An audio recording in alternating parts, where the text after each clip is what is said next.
और बड़ी खबर रोहतक से, जहां पर पूर्व उप मुख्यमंत्री डॉक्टर मंगल सेन पर लिखी गई पुस्तक का विमोचन मुख्यमंत्री मनोहर लाल ने रोहतक में किया है। पुस्तक का विमोचन मुख्यमंत्री मनोहर लाल की तरफ से किया गया है। पुस्तक डॉक्टर मंगल सेन सैद्धांतिक राजनीति के पथिक का विमोचन।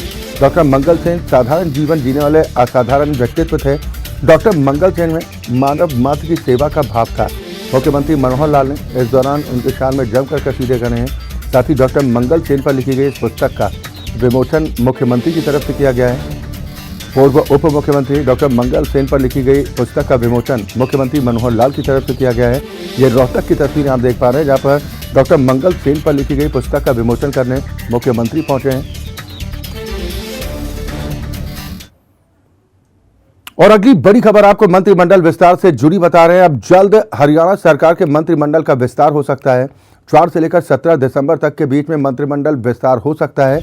दरअसल किसान आंदोलन खत्म होते ही मुख्यमंत्री की ओर से फैसला लिया जा सकता है। शीतकालीन सत्र से पहले मंत्रिमंडल का विस्तार हो सकता है। नए मंत्रिमंडल में 2 मंत्रियों को जगह मिल सकती है। हरियाणा में मंत्रिमंडल विस्तार को लेकर चर्चा का बाजार अब गर्म हो चुका है। मुख्यमंत्री मनोहर लाल 4 दिसंबर के बाद और 17 दिसंबर के पहले कभी भी मंत्रिमंडल विस्तार कर सकते हैं। ऐसे में मंत्री पद पाने के इच्छुक विधायक अपनी गुटियां फिट करने में जुट गए। हरियाणा सरकार में मौजूदा वक्त में डिप्टी सीएम समेत 11 मंत्री हैं, जिनमें 8 बीजेपी, 1 निर्दलीय और 2 सहयोगी पार्टी जजपा से हैं। 2 मंत्री और बनाए जाने, एक बीजेपी से तो एक जजपा कोटे से मंत्री बनना है। हालांकि मंत्रिमंडल विस्तार पर मुख्यमंत्री बार बार सस्पेंस बने रहने की बात दोहरा रहे हैं।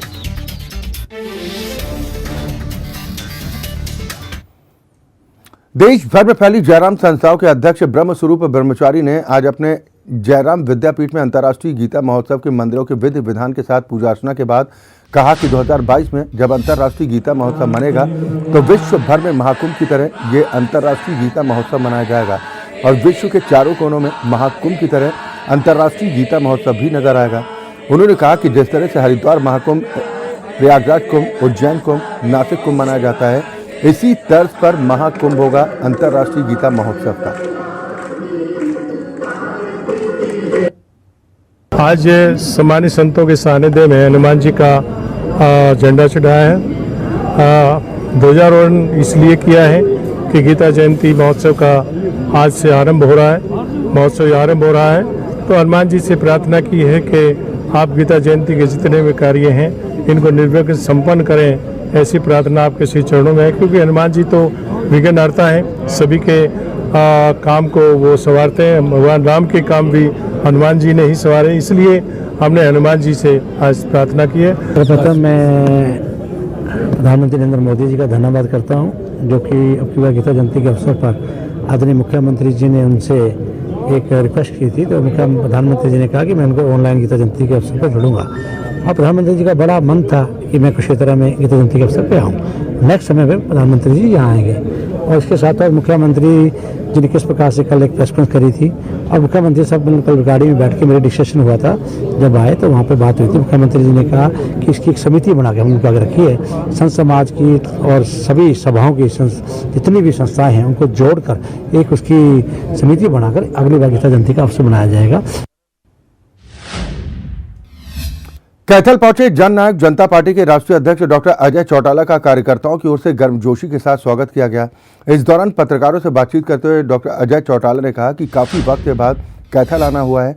पूरे हरियाणा में जिला कार्यालयों पर हम कार्यकर्ताओं के साथ मीटिंग कर रहे हैं। कार्यकर्ताओं में भी काफी जोश और उत्साह दिखाई दे रहा है।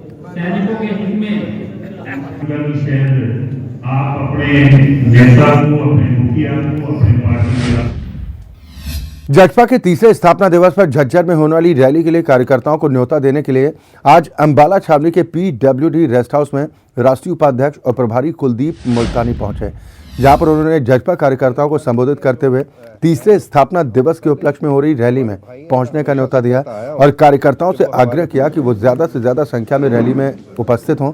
उन्होंने किसानों के सारे केस भी वापस लेने की बात कही।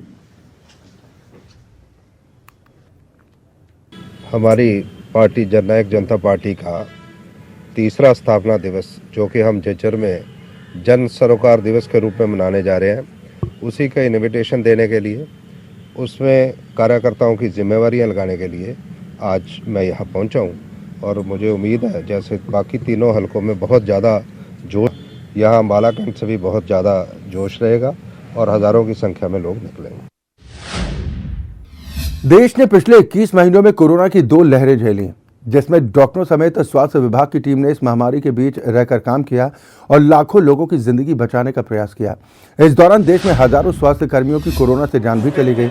अम्बाला में भी 4 स्वास्थ्य कर्मी लोगों को सेवा करते हुए कोरोना से जिंदगी की जंग को हार गए।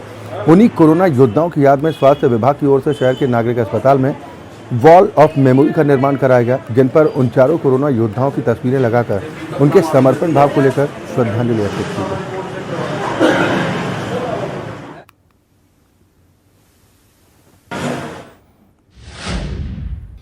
कुरुक्षेत्र में अंतर्राष्ट्रीय गीता महोत्सव के मौके पर रेड क्रॉस सोसाइटी ने रक्तदान शिविर का आयोजन किया। हरियाणा रेड क्रॉस सोसाइटी के महासचिव DR शर्मा ने मुख्य अतिथि के तौर पर शिरकत की। महोत्सव के मौके पर रक्तदान शिविर खासतौर से कोरोना महामारी के चलते काफी अहम माना जा रहा है। बहुत बहुत मुबारक, शुभकामनाएं, अच्छा काम कर रहे हो।